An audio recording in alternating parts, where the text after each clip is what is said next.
Monty Python and the Holy Grail? What's up, losers? Today, we're doing an experiment. That's right, we're diving deep into the scientific method. I've already determined my independent and dependent variables. We got Excel up in here. Logger Pro, she's in the house, she's up and running, she's ready to go. I mean, I didn't come here to play. So if you're a fan of musicals, you're probably familiar with the 1975 classic, A Chorus Line. It's an absolute masterpiece, and it's what I consider as one of the 4 best musicals of all time. And if you're familiar with A Chorus Line, you're definitely familiar with the audition choreography that's in the opening number, God, I Hope I Get It. Today, I shall be performing the opening choreography just for you all. But here's the secret. I've never learned this choreography, ever.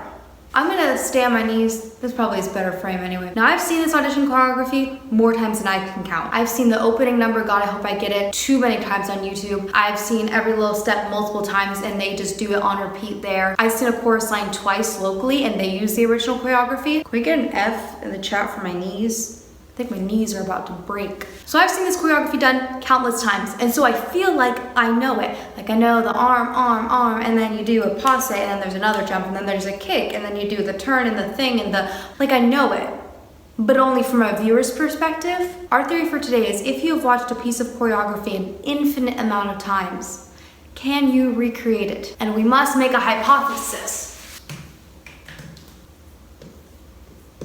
I'm gonna go with a big fat no for this one, a big fat no. Why do I say no? Mainly because it's not in my muscle memory. I've never actually physically done it. And also, I don't know which direction any of the things go. I don't know what direction the arms go. I just know what it looks like. Also, even if I knew this choreography perfectly, if I performed it right now, it wouldn't be good. My dance ability is something else. Now, I am not one of those people who complains and says they're a terrible dancer and then can do 4 pirouettes in a row.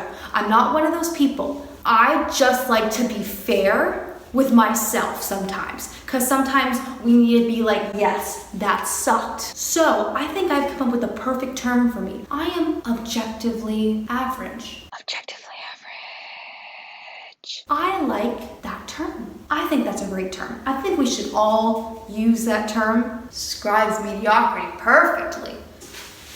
My knees hurt. So if you can tell, we are in my garage and we got some stuff going on here. Don't look at the wall.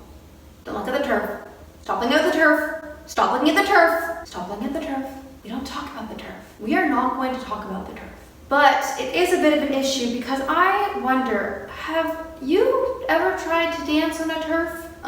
It's not great. We're not going to talk about that further. But we do know there are some turns here. I think it's not like a double pirouette and like they hold it and then they do a jump. Something like that. There are turns which cannot be done with this turf. So I had to steal my dad's socks. Can we just take a second to appreciate dad's socks just for 1 minute? I mean, they're always there when you need them. Your tootsies are a little cold, you need some warmth, boom, dad socks. You wanna slide around the hardwood floor like a maniac? Boom, dad socks. You wanna look, super edgy in contemporary class? Boom, dad socks. They're always there. Let's take a minute to thank the dad socks. Thank you, dad socks.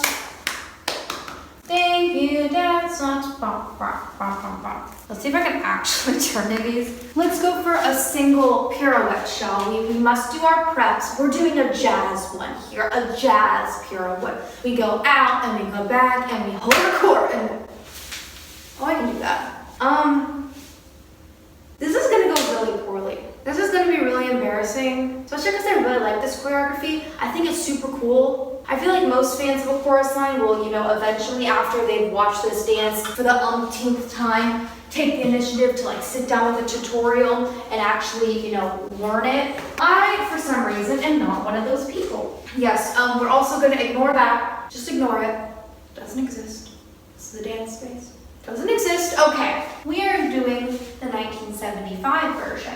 And yeah, this is gonna be bad. Let's see what range of dance space we have. We can go all in here. Oh my God, what's happening here? From the top, 5, 6, 7,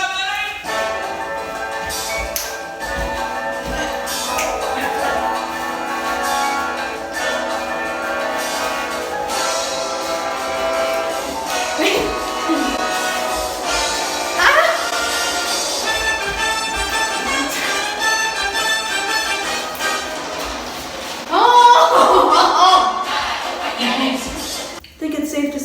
bad. Can we just get a replay on that pirouette real quick? Yeah, that sucked, didn't it? I'm actually honestly pretty surprised. I'm sure I was doing the arms and legs at some points wrong. I'm sure I was mirroring it, but I'm actually surprised. I like knew the sequences, which is weird. Should we try to give Allison a redemption for that turn? Do you want to see some more? No one answered. Okay, let's just, you can do a double pirouette. You can do a double pirouette. You can do a double pirouette. I promise you can do a double pirouette. Okay. Okay, you just did the bump, and then you leap, and then you did boom, boom. Okay, so that was 2 rotations, and then I held at the end. Would I call that a double pirouette? I don't know at this point. Thank you for watching this mess of a video. If you enjoyed it, please, please, please comment the worst fruit you could ever put into a cobbler. For example, if someone were to offer me a watermelon cobbler, I would have no choice but to run as fast as I can in the opposite direction. I would have no choice. You can't interact with society after you've been offered a watermelon cobbler. That's just, where does the water go? In the melon? I feel like it exists somewhere, and if it does, then I don't want to be a part of this world anymore.